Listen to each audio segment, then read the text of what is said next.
Oke, baik teman-teman, kembali lagi dengan saya di channel Muhammad Hafiz ya. Kali ini saya bakal sedikit eh,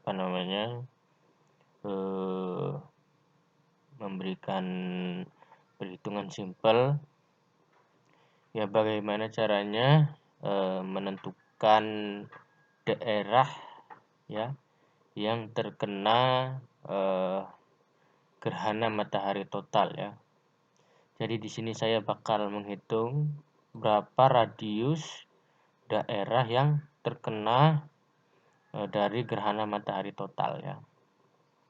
Sebelum itu saya bakal memberitahu kalian kapan ada gerhana matahari tahun 2020 ini ya. Menurut data yang saya peroleh dari Wikipedia ya,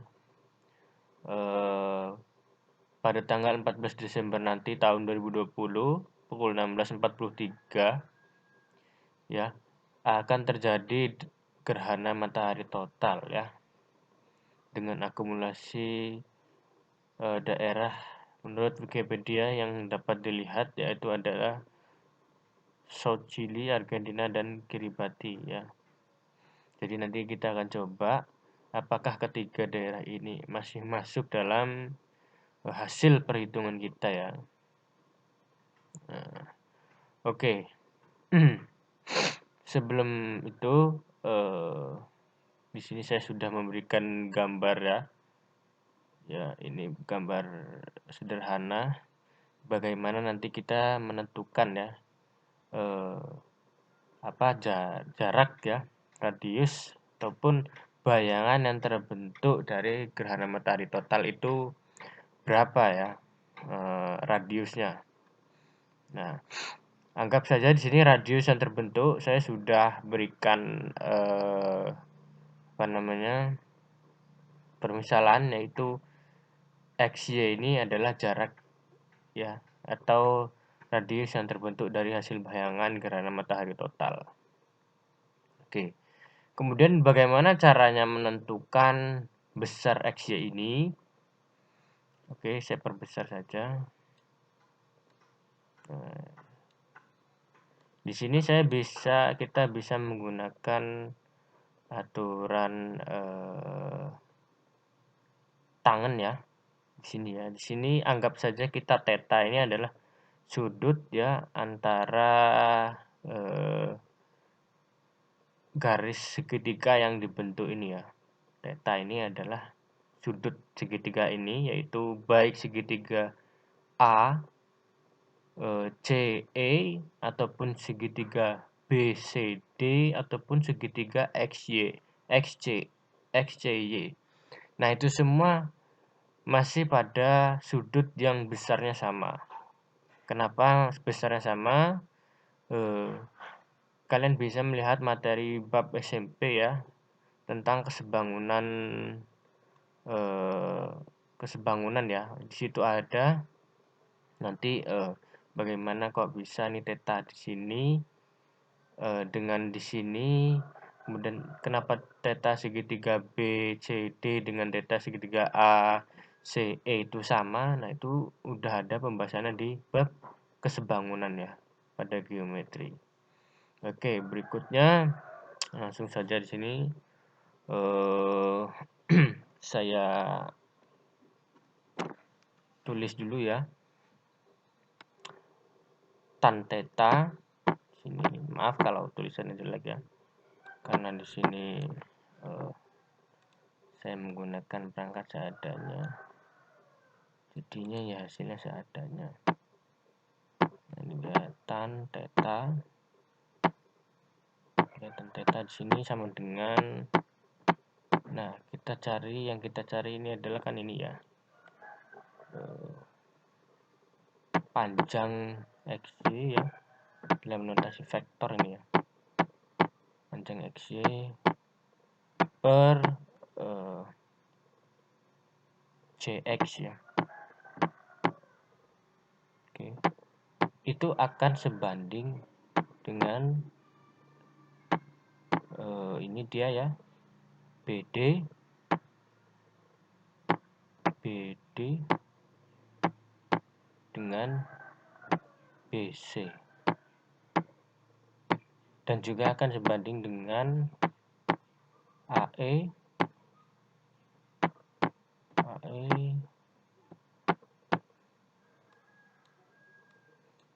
per AC ya. Oke, nah ini semua adalah persamaan yang nanti kita bakal cari ya untuk menentukan ini apa namanya panjang XY ini ya, atau daerah bayangan yang terbentuk dari gerhana matahari total.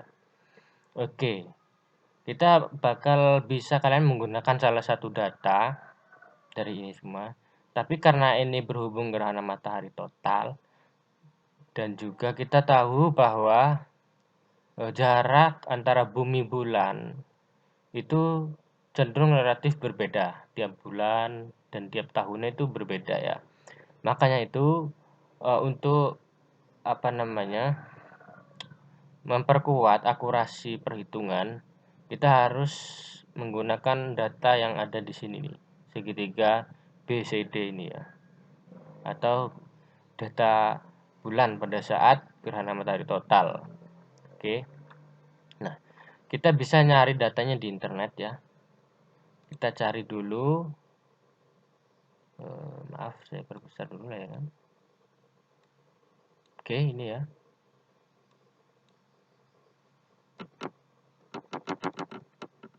Oke, baik sudah.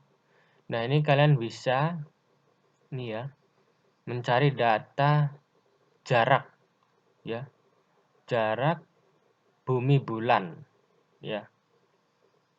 Dan jarak bumi bulan ini harus sesuai jarak tempat pada saat terjadi gerhana matahari itu ya. Kita di sini ambil daerah Argentina ya. Argentina, yaitu tepatnya di ibu kotanya ya, Buenos Aires. Nah, setelah kita dapatkan data jarak bumi bulan, ya ini per bulannya ya, pada tahun 2020 ini. Nah, kemudian kita lihat pada tanggal berapa terjadi gerhananya. Nah, ini kita ketahui tanggal terjadi gerhana yaitu tanggal 14 ya. Tanggal 14 Desember 2020 ya. Maka kita cari datanya pada saat tanggal 14 Desember 2020. Oke. Mana ya? Nah, ini ya. Nah, ini dia nih. 12 ya. Nah, nggak apa-apa, 12 mendekati lah ya. Mungkin selisih dari 12 ke 14 tidak jauh berbeda. Ya, karena hanya selisih beberapa hari. Ya. Ternyata di sini posisinya perigee ya. Oke, kita tahu di sini jaraknya berapa. Sini adalah 361,773 km ya. Oke, di sini jaraknya 361,773.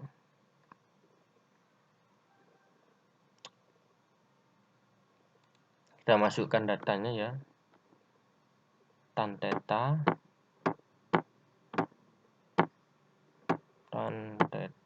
sama dengan,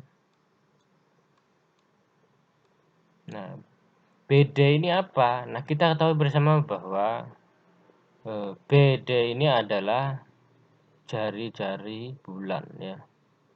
Jari-jari bulan. Nah, anggap saja kita sudah mengetahui jari-jari bulan ya.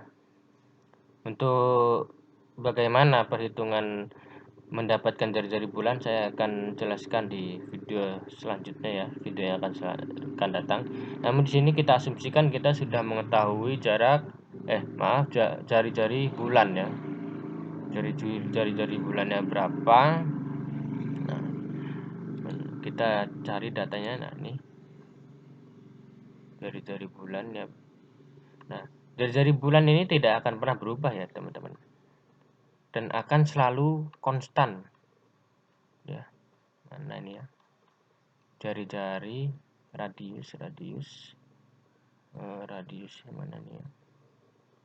Ini ya. Nah, ini dia. 173,4 km ya. Kita masukkan langsung saja.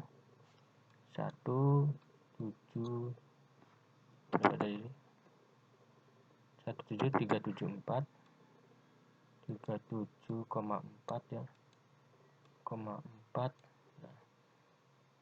kilometernya kita tulis juga ya, kilometer per. Nah, ini dia BC ini jarak antara bumi dengan bulan ya. Dalam sini kita ambil dari jarak jari-jari bumi ke jarak jari-jari bulan ya. Jadi kita ketahui bahwa pada saat terjadi gerhana di Argentina tanggal 14 ini, nah kurang lebih segini ya jaraknya, 361,773 361,773. Ini koma di sini menandakan ribuan ya teman-teman ya, 361.773 km. Nah, ini dia hasil tan yang bakal terbentuk ya. Saya perlebar lagi. Nah, setelah itu kita bakal langsung menghitung ya, apa namanya, ini ya, berapa panjang XY ini. Nah, oke. Nah, ini semua tan ini sebanding dengan panjang XY per XC ini ya, CX itu apa? Jari-jari bumi. Nah, kita bakal cari radius bumi itu berapa di data Wikipedia.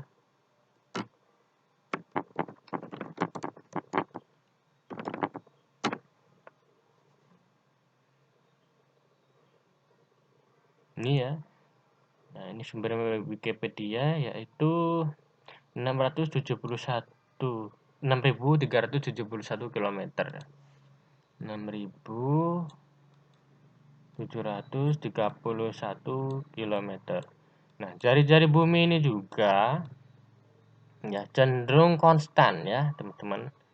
Jadi, ini tidak bakal berubah walaupun posisi bumi ini terhadap bulan berubah, tapi jari-jari akan selalu konstan.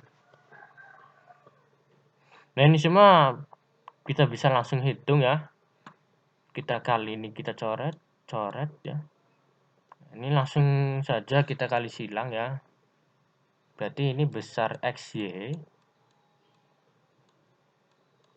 sama dengan 6.731 dikali dengan, nah ini kita bulatkan saja ya, 173 7,4 berarti 3,7 saja gini ya, per 3.601,773.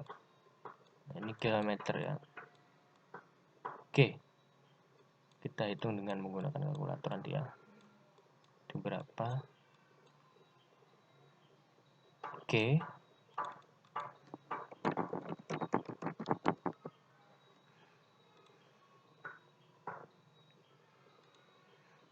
Berapa tadi? 6.731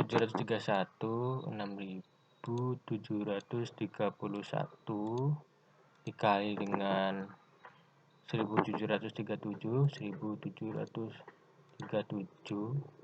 hasilnya berapa? Kemudian ini kita bagi dengan 773 ya, 773. Oke. Nah, ini dia.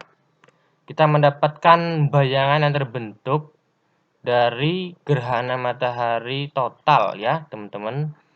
pada tanggal 14 Desember 2020, yaitu kita lakukan pembulatan saja ya, sekitar 33 km ya. Berarti ini 33 km.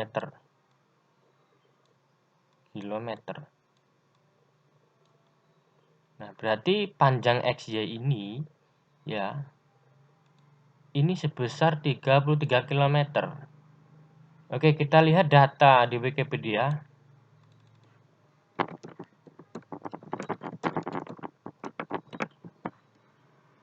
Gerhana matahari untuk apa namanya? Nah, ini ya. Nah, ini dia petanya nih ya. Radiusnya.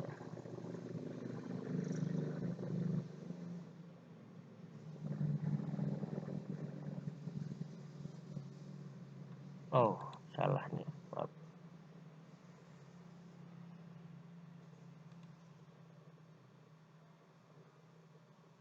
Sebenarnya tidak perlu diterjemahkan.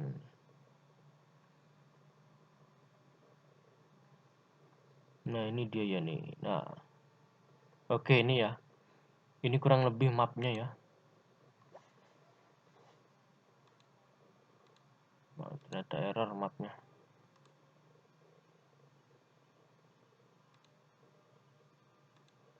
Nah, ini dia ya mapnya teman-teman ya.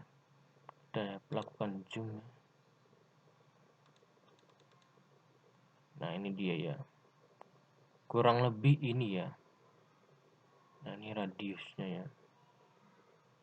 Ini radius ini ya yang kita cari ini adalah besaran ini nih, garis biru ini. Ya.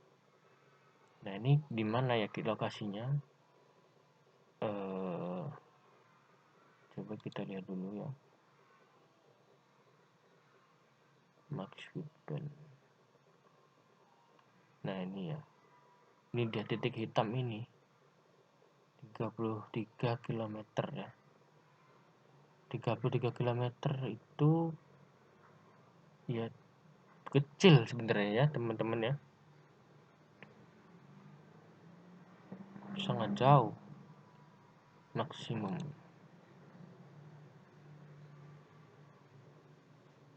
Nah, kurang lebih seperti itu ya, teman-teman ya. Nah, ini dia nih, yang kecil inilah luas, bukan luas ya. Diameter daripada bayangan yang terbentuk pada saat gerhana matahari total. Nah, ini data di Argentina ya. Nah,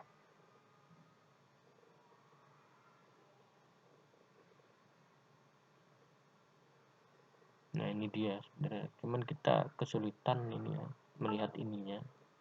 Cuman ini di data ini max width of band ini coba saya translate dulu saja ya. Karena saya belum paham artinya. Cuman untuk konsep saya sudah berikan ya teman-teman ya. Bagaimana cara menghitungnya. Untuk terkait keakurasian daripada hasilnya itu kita kembalikan ke datanya. Apakah data yang kita cari itu tepat atau sedikit melenceng, nah itu akan berpengaruh. Tapi untuk persamaan yang sudah saya turunkan ini akan tidak akan persamaan ini akan tetap sama ya, apapun kondisinya ya. Maksudnya ini persamaan ini bisa menjelaskan berapa diameter yang terbentuk dari hasil bayangan gerhana matahari total ini ya. Ini bisa menjelaskan ya teman-teman ya. Untuk terkait datanya itu tadi, nah kita harus benar-benar cari data yang akurat ya. Di sini saya dapatkan panjang XY ini 33 km ya. Memang kecil ya. Ini 33 km berbanding dengan panjang diameter bumi itu mungkin sangat jauh ya. Ini 6.731 ini hanya baru jari-jarinya. Untuk mencari diameternya kita kali 2. Nanti hasilnya 13 ribuan mungkin ya. Nah, ini sangat beda jauh antara puluhan dengan ribuan, itu perbandingannya cukup jauh, apalagi sudah mencakup kilometer ya. Saya cari translate dulu nih, maksudnya apa itu ban. Nah, ini di sini data yang dihasilkan ini 90 kilo di sini, data yang diperoleh. Lebar pita. Nah, ternyata ada sedikit perbedaan ya teman-teman ya. Dari Wikipedia, dia mendapatkan perolehan data ini sebesar 90 km ya. Sedangkan dari hasil perhitungan saya 33 km ya. Sekitar 2 kali lebih besar dari hasil perhitungan saya ya. Yaitu dia, untuk benar-benar mencari data yang akurat, kita harus pandai menginput data yang ada tadi ini, yang sudah saya sediakan ini ya. Mulai dari ini data daripada jarak bumi bulan pada saat gerhana matahari total itu, dan tentunya dihitung dari jarak tempat yang mengalami gerhana itu ya teman-teman ya. Jadi kita nggak bisa langsung menggunakan data jarak bumi bulan yang secara universal atau rata-rata itu nggak bisa ya. Tetap nanti akan terjadi perbedaan, mungkin bisa sangat signifikan. Nah, ini dia saya sudah berikan ya, menggunakan kesebangunan dan juga trigonometri. Nah, ini perhitungannya kurang lebih seperti ini. Dan kita menggunakan data perhitungan dari sini sampai sini saja ya. Karena ini momennya adalah gerhana matahari total ya. Maka yang sangat berpengaruh di sini adalah ya ini tadi, jarak bumi bulan itu dia. Nah, oke baik teman-teman, mungkin itu saja ya penjelasan saya bagaimana menghitung radius pita ya, atau radius bukan radius ya, jarak yang terbentuk dari hasil bayangan gerhana matahari dengan menggunakan trigonometri dan kesebangunan secara sederhana. Oke, semoga video ini bermanfaat ya. Mohon maaf apabila terjadi kata-kata saya yang kurang berkenan ataupun kesalahan, itu semua hilaf dari diri pribadi saya. Ya, saya akhiri. Selamat pagi. Wassalamualaikum warahmatullahi wabarakatuh.